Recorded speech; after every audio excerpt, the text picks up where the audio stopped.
Good evening. We are going to study today the last item of law of freedom, the next to last law that we are studying.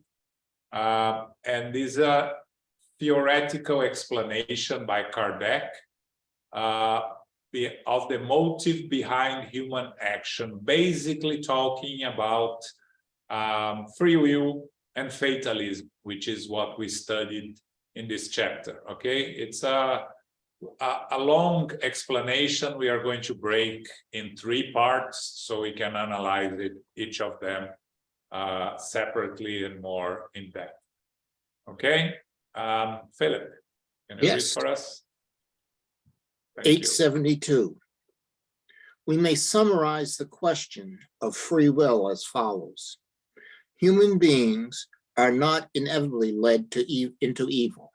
Their acts are not predestined, and the crimes they commit are not the result of any sort of destiny. They may have chosen as a trial or atonement a life in which they will be tempted to do wrong, either because of the surroundings in which they are placed or through circumstances that occur. But they always have their free will in determining their actions. Spirits therefore exercise free will in the spirit life by choosing their next life and trials to complete, and human beings exercise free will by leveraging their power of yielding to or resisting the temptations to which they have voluntarily submitted themselves. The purpose of education is to fight these wicked propensities, a duty that it will only be able to fulfill thoroughly when it is based on a deeper and truer knowledge of the moral nature of human beings. By knowing the laws governing the moral nature of humankind, we can modify it, as we already modify intelligence by education and physical health by hygiene. Every spirit chooses its future physical life according to its degree of purification at the time they are wandering and free from matter. The spirit is free to make this choice, as we have previously pointed out, based on its free will. This free will is not lost through incarnation. If an incarnate spirit yields to the influence of matter, it succumbs in the trials it has chosen for itself. However,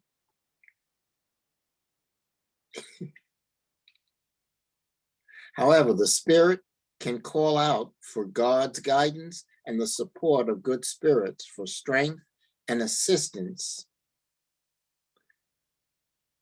Without free will, there would be neither guilt in doing wrong nor merit in doing right.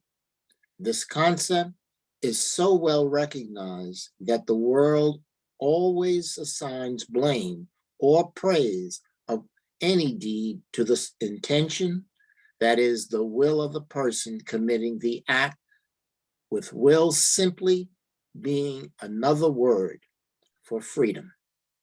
People could not blame their wrongs on their bodies without abandoning their reason and condition as human beings, which would place them on the same level as wild animals. If they could do so with regard to what is wrong, they would have to do the same for what is right. Whenever individuals do right, they claim this merit and would never think of attributing it to their bodies, which proves that they instinctively refuse to renounce the most remarkable privilege of their species, the freedom of thought. Thank you. So here, this first part talks about free will. It's Kardec, again, bringing the concept of free will, reminding us that we, as spirits, developed free will since our creation, since we become individual spirits, not creation. Since we become individual spirits. Again, we don't receive free will, it's not a gift. We develop our free will and the ability to use it as we evolve. And the laws of progress, the natural law is imprinted in our conscience, so we instinctively have the ability to choose between good and evil using our free will. Now, what we do, it's, again, as they say, is not predestined. So any wrongs that we make, it's based on our free will.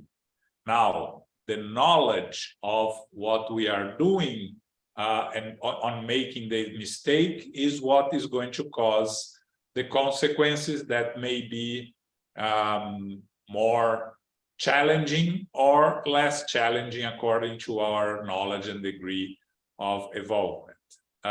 So we exercise our free will in planning our reincarnation, if we are able to plan our reincarnation or participate in the planning of our reincarnation, or the spirits will choose the best availability for us for a chance to succeed in the incarnation in the best way possible for ourselves.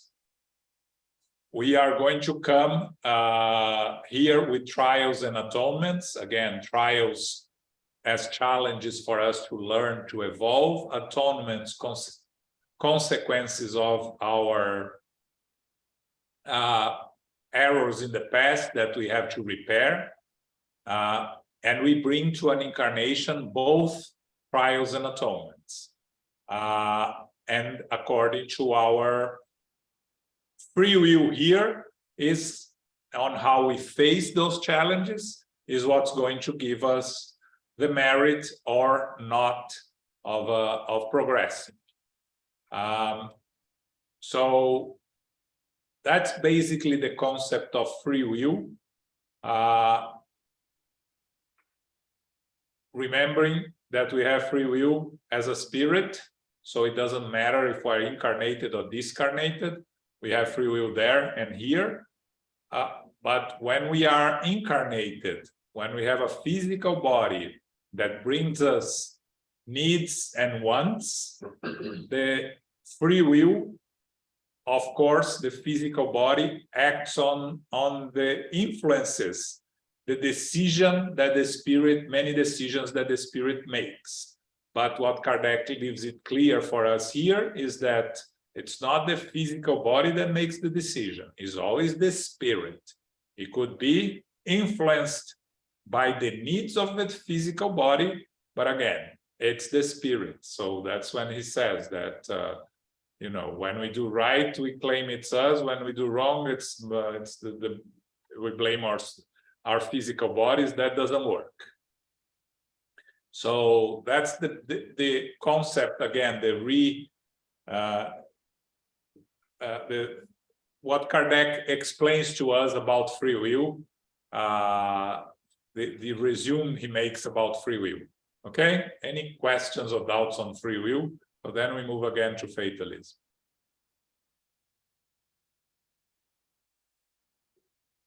Oh, okay, so fatalism. Fatalism, however, is not a meaningless word. No, It really up one paragraph. Oh, wrong paragraph. Fatalism, as commonly understood, assumes a prior and binding predestination of all the events of human life, regardless of their importance. If this were true, people would be machines without a will of their own. What would be the purpose of intelligence if it were always overruled in all its actions by the power of destiny? This destroys any sense of moral freedom. There would be no such thing as human accountability, and consequently, there would be no distinction between good and evil or virtue and crime. God, who is supremely just, could not punish people for faults that they were forced to commit, nor could they be rewarded for virtues that they do not merit. This would contradict the law of progress because humans would not be motivated to improve their position since their actions could make it neither better nor worse. Fatalism, however, is not a meaningless word. It really exists with regard to the position held by all human beings on earth and the roles they fill. Fatalism is a consequence of the type of existence their spirits choose as a trial, atonement, or mission. They are subjected to the digressions of the life they have chosen, in addition to all the intrinsic temptations, good or bad. This is where fatalism ends, because human will determines if they yield to those temptations or not. The details of events depend on the circumstances that human beings cause by their actions, and they may be influenced by the good or bad thoughts suggested by spirits. Therefore, fatalism exists in the events that occur, but they are the consequence of the course of the choice made by our spirit in what type of existence to live. However, there can be no fatalism in the results of those events because human beings can often modify their results by using their own judgment. Therefore, there is no fatalism with regard to the acts of our moral life. People are victims of an absolute and inescapable destiny only to the time of death. They can neither avoid the fate determining the length of their lives, nor avoid the kind of death that is destined for them. Okay. So when I talk about fatalism, according to Spiritism, we have to remember that there is fatalism in the sense that some things that are going to happen in our lives are predetermined or are likely to happen in a way, right? When we plan in the spiritual world our physical lives, we plan some trials, atonements that we are going to face, and the consequences of that we face here is what we can call fatalism. But again, we come here with free will, so we can always change our destinies here. As I heard today, right? The past cannot change, the present does not exist, and the future has 1,000 different avenues for us to pursue. So we make our future at every moment that we are living our lives. We cannot change the past because it's done. Now, as Kardec says here, fatalism is not a meaningless word. It exists with regards the positions we have here and the roles we have on our lives. So it's a consequence of the type of existence, right? So how we act on these happenings in our life is what determines our success or our failure according to the choices we make. The one thing certain that we have when we start our incarnation is that we are going to go back to the spiritual world eventually. So death is the only guaranteed fatalism. But the moment of death, it's also subject to our free will and how we behave during our lives. It can be anticipated, postponed, and or it happened at the time, around the time it was supposed to happen, according to our free will. But if we want to call it fatalism, the fact that we are all going to die, we are all going to die. A concept that they don't bring it here, and it's important for those that missed the past classes, is determinism, right? The determinism and fatalism are different things. Determinism is a definition that says that everything in our life is determined. You know, if you leave your house the morning and you turn left or right, it was already predetermined. So that's determinism. Fatalism is more in terms of events that are going to happen, that you can get there, and you are going to get there choosing paths that you can choose in a way. So there is no determinism in that sense. Fatalism only exists in the end of our physical life, but also in some circumstances of life that are mainly caused by our actions. We talked about foreknowledge of the future last week, right?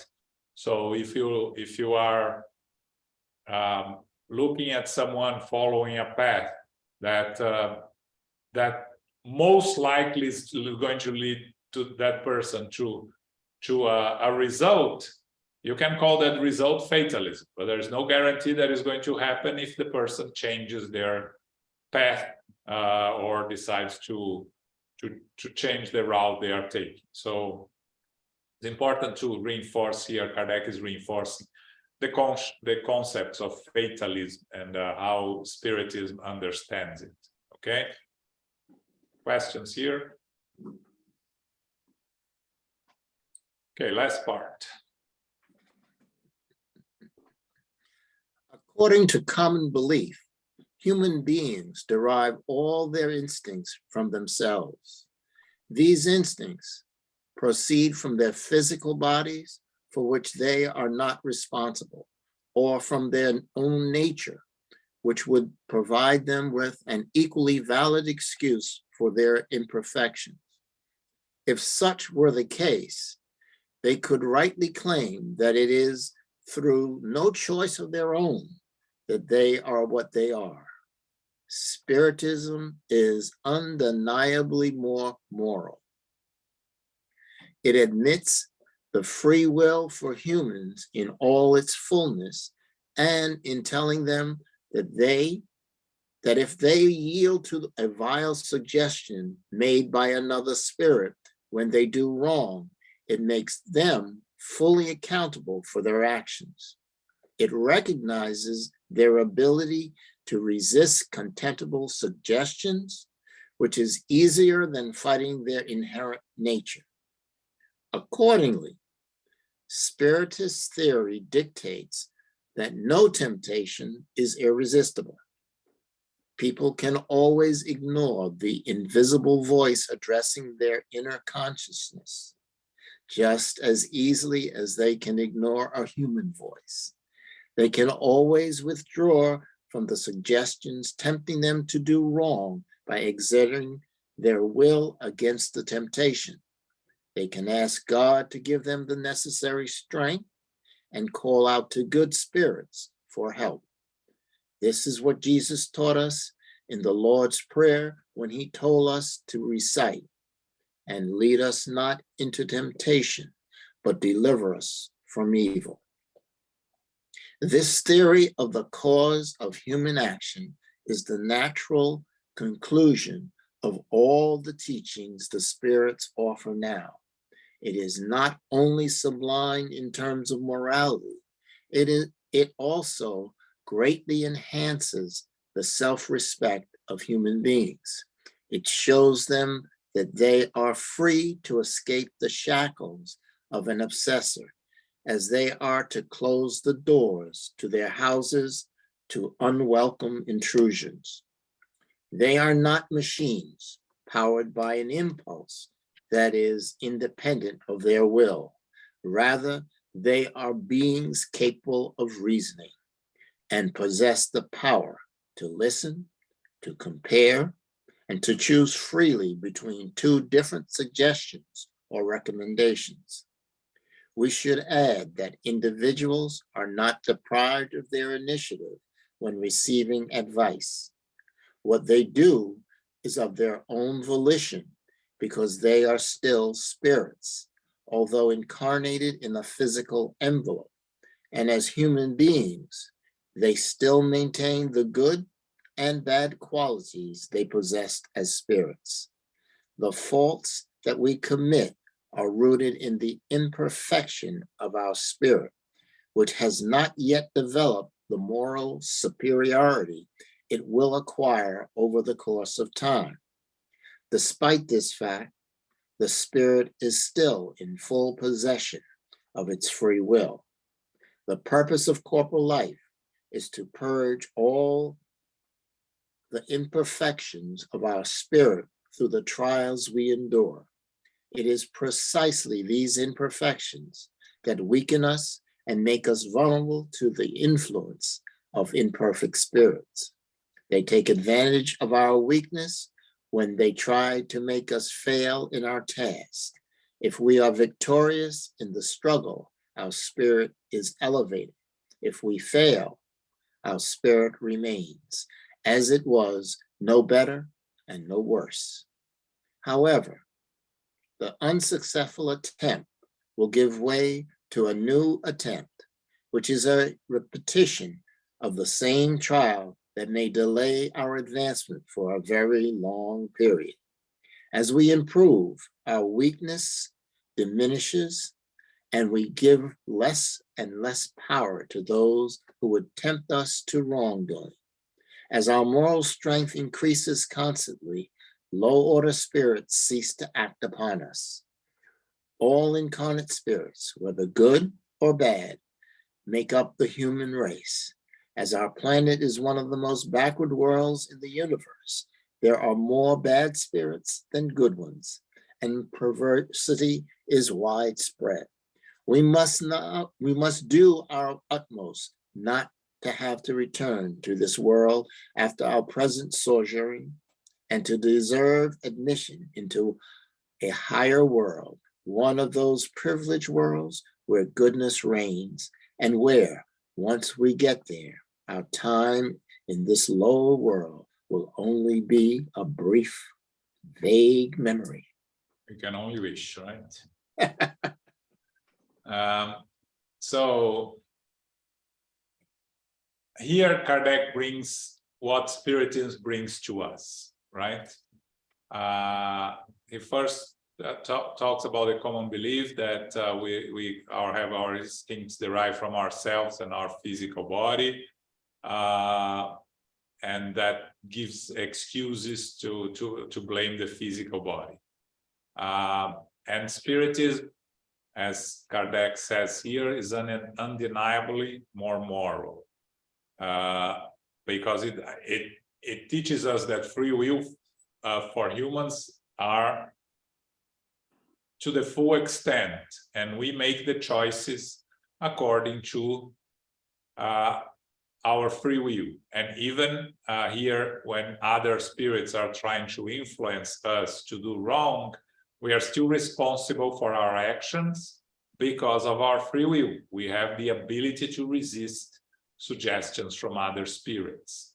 As Kardec says here, no temptation is irresistible. We can always ask God and superior spirit to protect us. And he mentions the Lord's Prayer when he said the part that says, and lead us not into temptation, but deliver us from evil.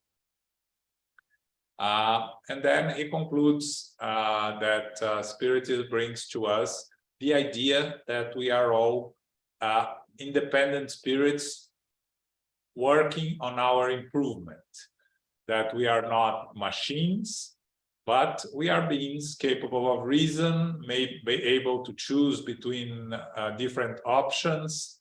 And even when we receive advice, we can make our choices on one path or the other. And we are imperfect spirits, as he points out here. So we are going to make mistakes and be responsible, and we face the consequences. But the objective of our corporeal lives is to evolve, to get rid of our imperfections. Those imperfections is what makes us imperfect spirits and a target from evil or inferior spirits to try to influence us. And the law is of progress. We are eternal spirits. Whenever we fail, we come, we repeat, we try again. And sometimes in more difficult challenges because we missed an opportunity.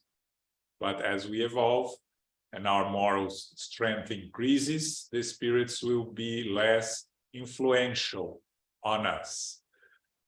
This is us, the human race. Kardec finishes by telling us that we have to make an effort to merit not having to come back to this planet. We know that most of spirits that are here will come back. Spirits that have the opportunity to move to a more advanced planet may choose to stay here also to help and assist their loved ones. And spirits that are focused on doing evil and doing harm to others eventually will be moved to a less evolved world, a more primitive world, because that's where they will be more elevated spirits and will, in their turn, help those that are more primitive. Okay, so that was Kardec's explanation of fatalism, free will, and at the end of this chapter. Okay, questions, comments here? Okay, we're moving to the last law, which is law of justice, love, and charity. Daniela. Before you change subject, I was thinking about that. It's a good coincidence. We are reading this part of the book. I was thinking about if Earth is transitioning, right, to a world of regeneration, we say it. Yes. So the purpose then is actually to evolve and come back here, not really, or for us maybe, most of us, not to go to a spirit, a planet that's more ready, let's say, in that sense. Or if we are already part of this world, not yet, maybe more to come. Let's say, I don't know, it might take 200 years, 300 years, 50. Depends on us. You know, it's not a fixed date, depends on the humanity. So if the vibration will change, right? Good will prevail more than bad. Yes. So why then not to go to a planet more evolved and here be still the planet that the ones who can make up stay instead of being downgraded? Because the worlds evolve also. You have primitive worlds, which are the most less advanced. Then you have a world of trials and atonements, or trials and expiations. And then you have a world of regeneration, and then happy worlds and perfect worlds, right? So the evolution, the progress of the planet is also something that is going to happen, right? And as it happens, and we see the progress by looking at our at human beings, right? If we take a bird's eye view of humanity, we are not doing barbaric acts that we did in the Middle Ages on a widespread basis, right? We're still doing horrible things here and there, but they are less widespread. They shock more people, and they cause a reaction, more aggressive reaction from people trying to prevent those from happening. These are all signs of progress. Now, as the world, us here, 30 billion spirits, right? Incarnated and discarnated, we are also evolving. So it makes more sense to remove the exceptions, both on the weaker side and the stronger side, and keep the majority with the world evolving, than to remove the, let's say 24 billion people from another planet, another world. So the world evolves, the population of the world evolves together, with the exceptions being removed, going back to a less evolved world, like we have the exiles from Capella here on Earth that came 10,000 years ago, right? But they are, again, it's the minority that is going to leave. And for those that are leaving Earth for more evolved planets, is even smaller number, because most of us here are exactly where we are supposed to be, right? So we are going to grow together, and we evolve as society. So that's why all this happens. I hope this answers your question. I don't know.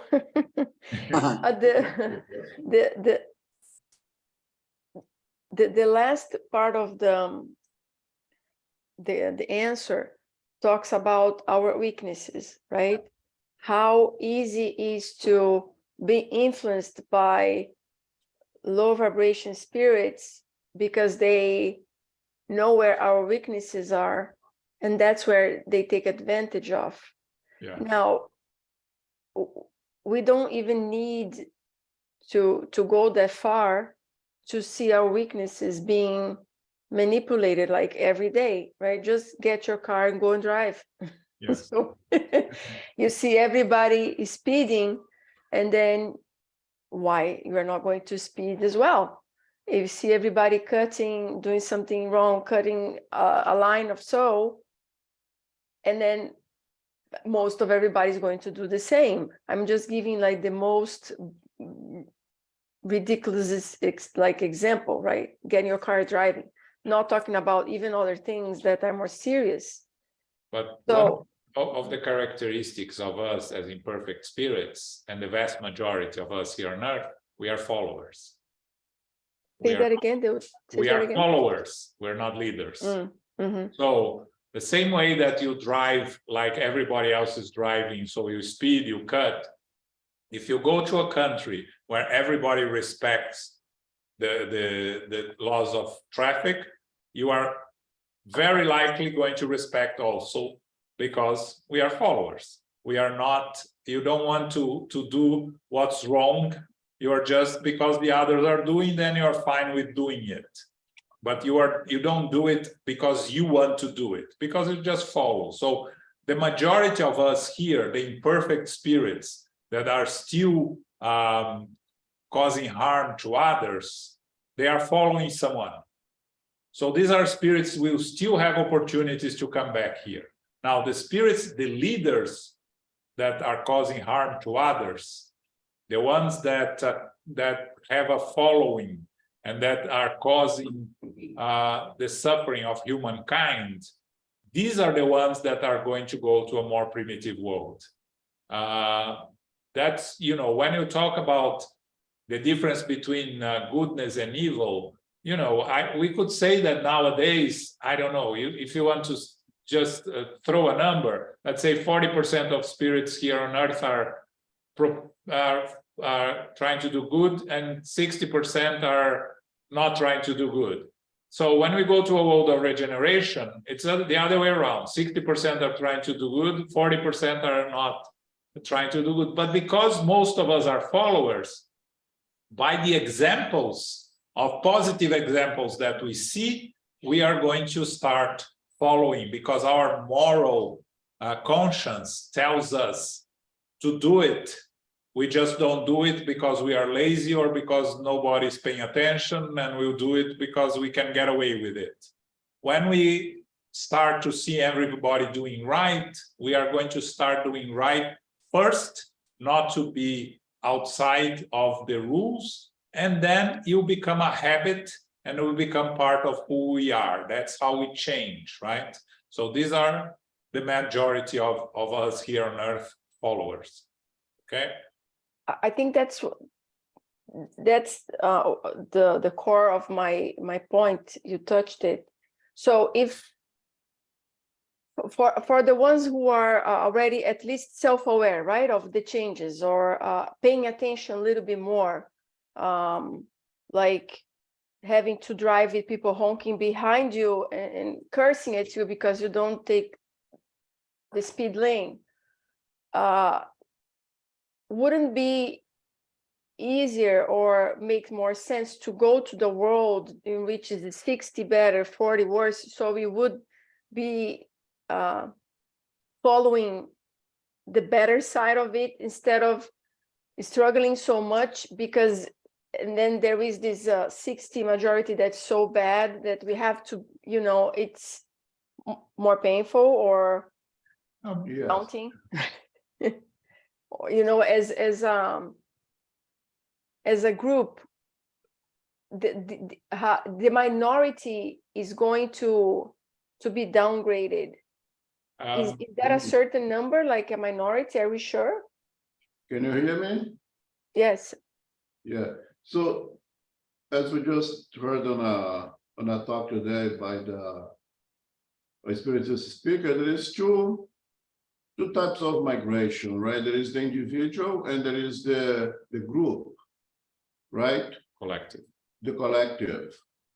So the individual one is one that we were talking about. If in a community, everybody disobey traffic, and there is one or two people who choose to follow the law, those two are the exception, that group. Those two will migrate to where their vibration is more comparable with that ambient.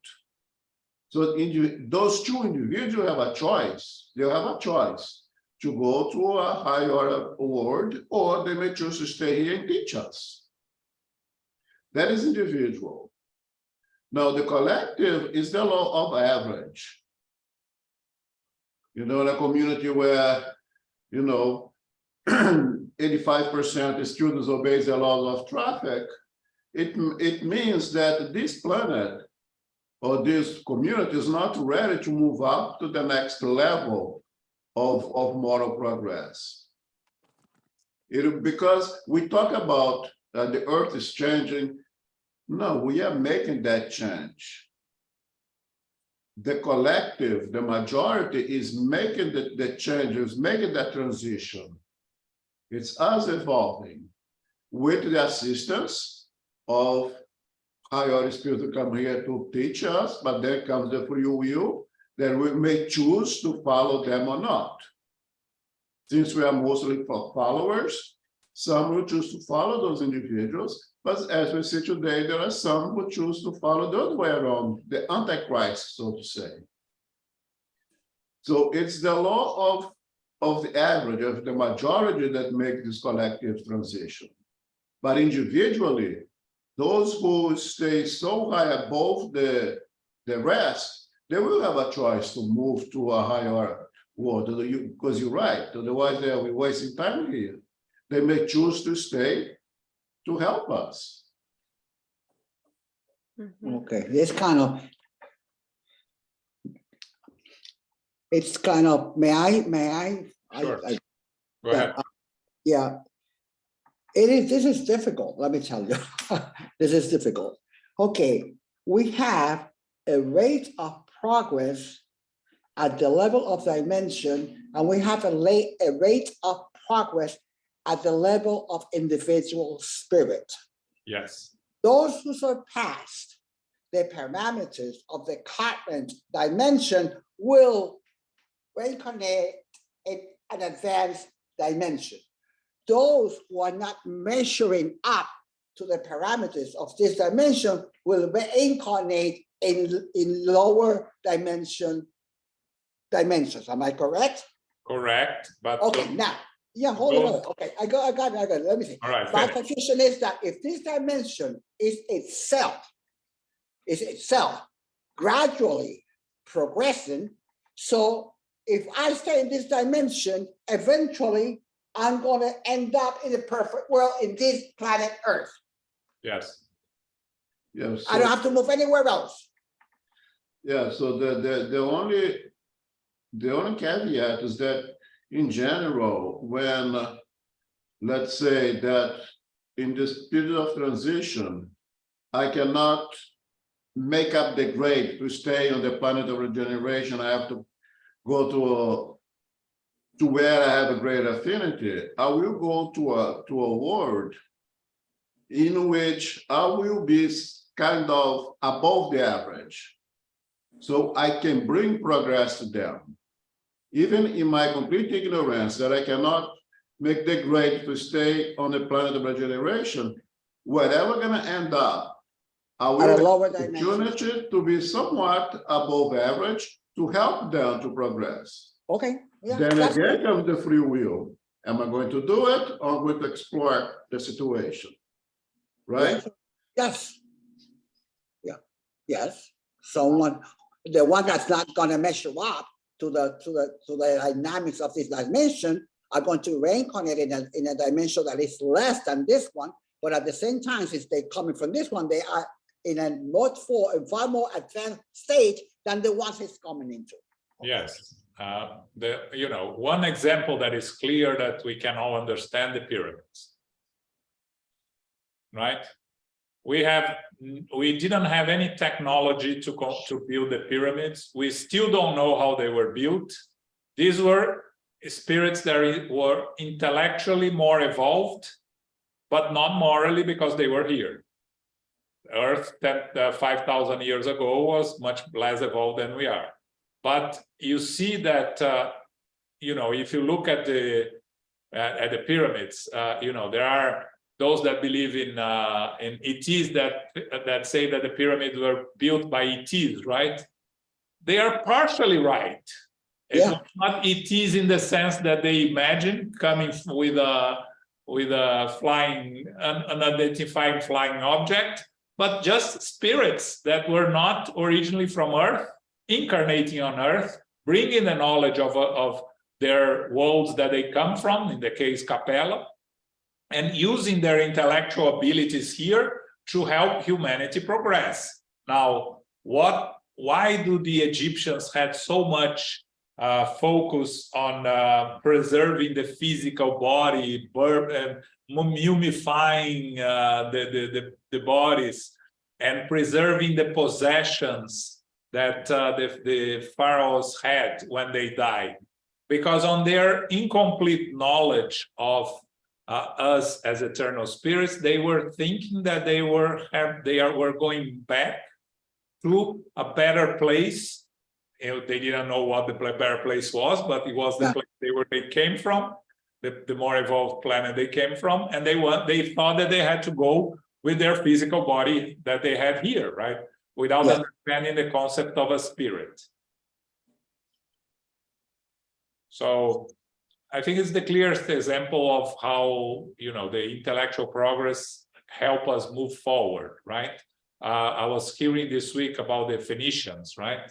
The knowledge that the Phoenicians had at that time in mathematics and the advancements they brought could only have come from another world, for a more intellectually evolved spirits. So we see that everything starts to make sense and to fall into their places when we study in a more ample sense.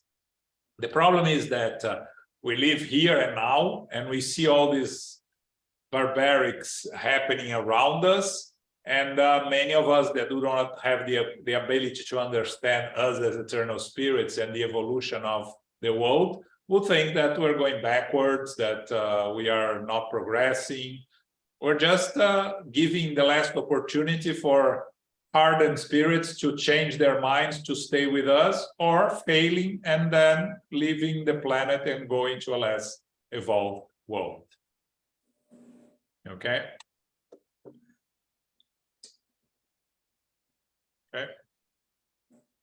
Thank you. All right, so we have 10 minutes, a little more than 10 minutes. We're going to start love, justice, love, and charity. But before we start, this law encompasses all other laws. That's why it's the last one. In Hebrew, the word justice, love, and charity has one word that means all three of them, on a loose translation, not specific. Why is that? Because when you practice justice, you are doing charity and you're practicing love.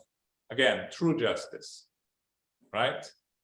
Justice following the natural laws, the natural consequence is the practice of charity and love, because you are following the natural law and you are helping your fellow beings progress with love and with charity. I think that's an important concept that I learned when one of my trips there to Israel, and I thought it was very interesting, right?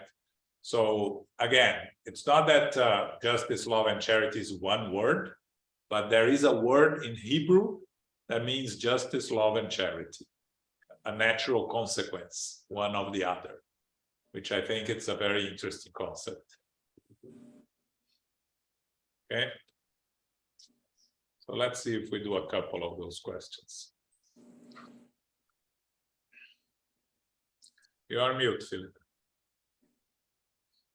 Natural rights and justice, 873. Is the sense of justice natural, or is it the product of acquired ideas? It is so natural that you are immediately appalled by the idea of an injustice. Moral progress definitely inspires this feeling, but it does not create it. God has placed it in the heart of all human beings, and this is why you often find more stringent notions of justice in simple, primitive nations than others that are more educated. Okay, so justice is a natural law and is imprinted in our conscience as all natural laws.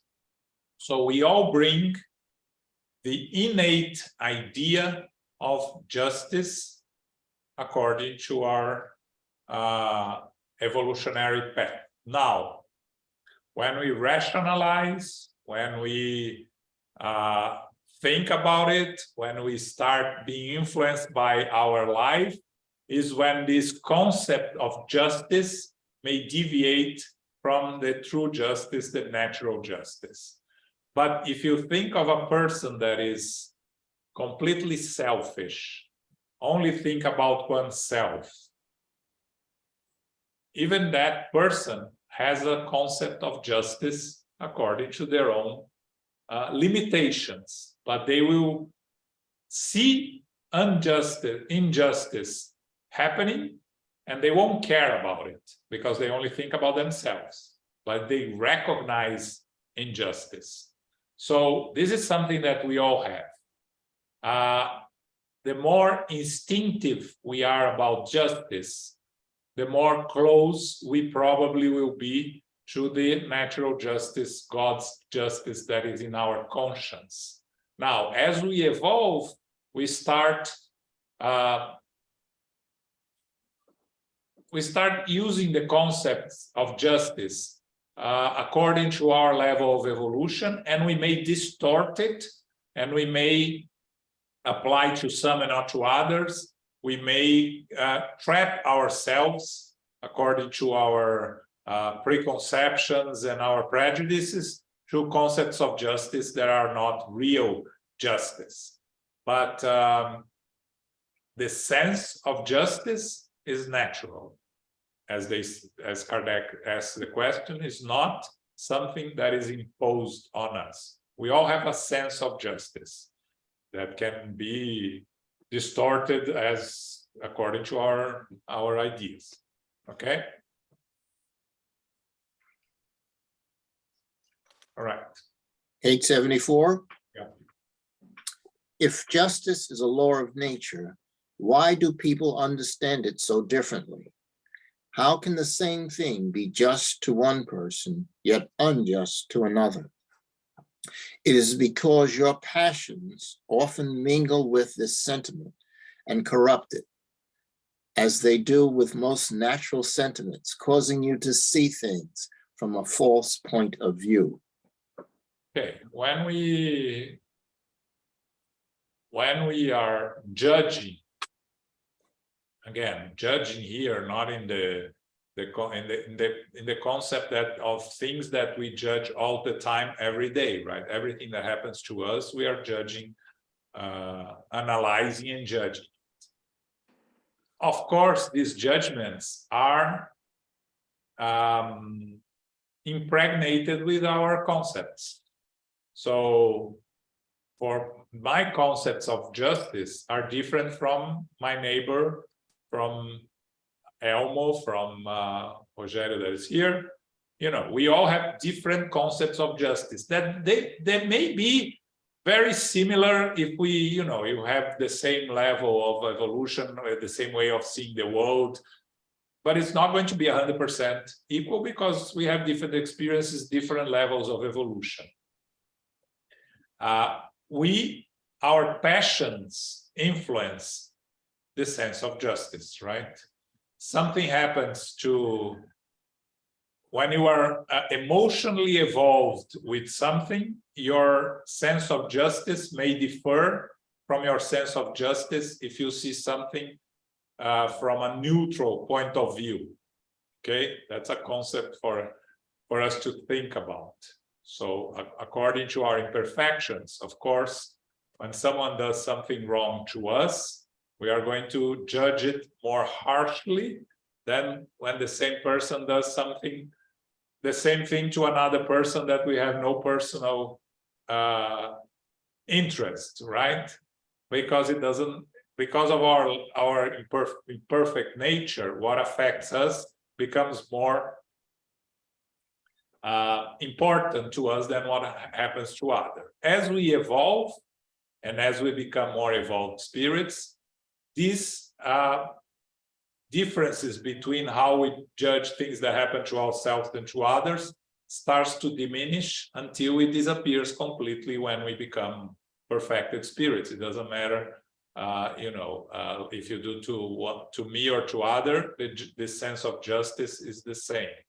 Is when we incorporate what Jesus told us that we, you know, it's, or actually it was Paul that said, it's not me that act, it's Jesus that acts through me, right? This is the notion of a more perfected spirit that will have a sense of justice that is much more close to the natural sense of justice, the divine laws. Okay? Questions, comments here? I'm gonna move to the next question. We can finish here. I think it's enough. Yeah. Because the next question, I'm just trying, the question is, well, why, if you haven't heard, why didn't Kardec start this talking about justice, defining justice? He left it there. Yeah. Is there a reason for it?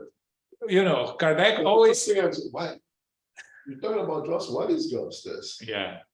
It's in, you know, Kardec always, There is a reason. yeah, always have his reasons, right? He doesn't do things by chance.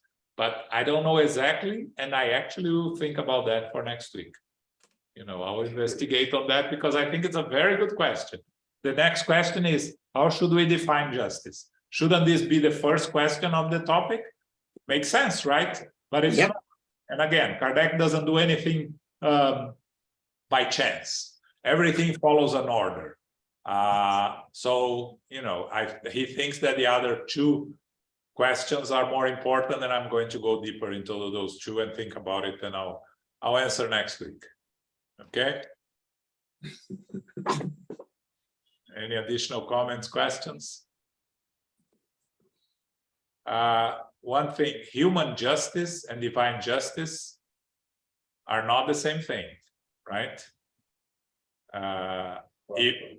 Yes, eventually it should be one and only. But of course, our human justice deals with the consequence of actions, right? And the immediate consequences, how we punish the individuals that deviate from the human laws. The natural law, the divine justice, is a law that takes into account eternity. So we will face the consequence of our actions, but not in the sense of human justice, which is much more immediate than divine justice. But they're different at the moment. Okay? I have a comment. I think Sure. even human justice have evolved, right? And I think part of it is this idea of like, you should treat everybody equally. And nowadays, the thing that people really push for is like, you should treat people equitably, meaning according to their own evolution at that point in history or time, right? Even if you say to treat people equally in the past, you know, a person that was ignorant or very knowledgeable about things should be treated equally. So that means that somebody's going to actually end up getting the lesser of the whole thing, right? Now, equitably, according to their point in evolution or where they are. So that's the part of the evolution in justice in the human law, right? That it's already a progress that we're making so far. Yes, and then if you study in Spiritism, when it brings the notion of you are responsible according to your knowledge, the divine justice, right? So you do the same thing as exactly the same thing as a caveman do, right? You do some wrong action. You are going to face a much more serious consequence for it than the caveman. So, and it's the same act, right? So that's divine justice, and that's what human justice is getting there, right? It's going together. Yeah, that's a very good point. Okay. Right.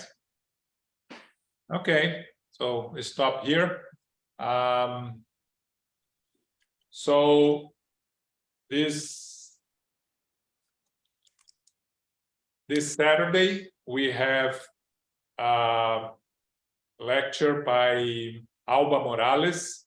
She's going to talk about the great spirit Amalia Domingo Soler from Spain, the amazing Amalia Domingo Soler. For those that never heard of her, you should really listen to this lecture. She was really amazing. There is a book psychographed by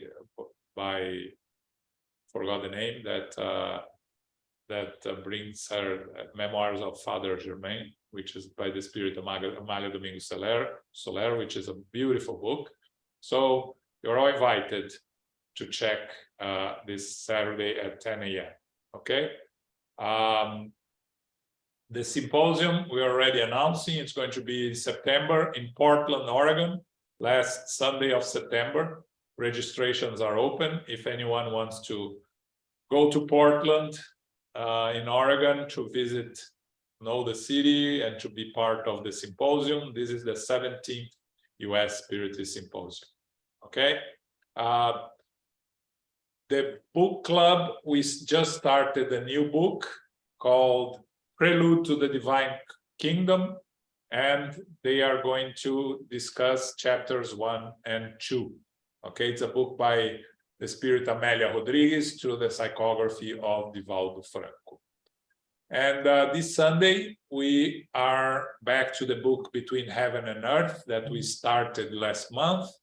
Last month, we did the introduction, chapters 1 and 2. this Sunday, we are doing chapter 3 and probably 4 if we have time, otherwise only 3. Okay, you're all invited. Carol, can you do our final prayer, please? Oh, sure, yes. Thank you very much, John. Thank you, Elmo. Thank you, everyone, for participating this evening, and thank you, Philip, for reading. Infinite Creator and Divine Providence, we give thanks for the opportunity to be together for our studies of the Gospel according to Spiritism. We realize that as we do develop free will as we evolve. Our spirit can choose various trials and atonements or be assisted with the planning of our next incarnation. While we inhabit a physical body, there may be both negative and positive influences surrounding us. So we must be tuned in and be aware. We have free will to select and unfold our actions. May we ask God for assistance to have discernment and moral strength to progress. Our imperfections can be improved upon each lifetime. May we make our future with our actions currently. May they be good ones and may they be met with heartfelt blessings and love. Justice is a natural law embedded in our heart and conscience. There is also human law, and it differs according to the levels of understanding and development, and we are evolving. We give thanks to the spiritual benefactors and the good spirits for guiding us and inspiring us this evening. May we receive the love, light, and peace of Christ within us, and for our loved ones, our directors, our counselors, the mediums, and workers. We pray for inner peace, and especially now for world peace, and for those who are suffering in the physical and spiritual worlds. We pray for SGNY and all spiritist centers throughout the world, that they may grow, they may be expanding, and that they may be protected. As we close, we humbly ask for safety and protection as we return to our family, friends, and loved ones, and even our co-workers. As we go forth now, may we remind ourselves to be beacons of light, love, peace, and charity. So be it.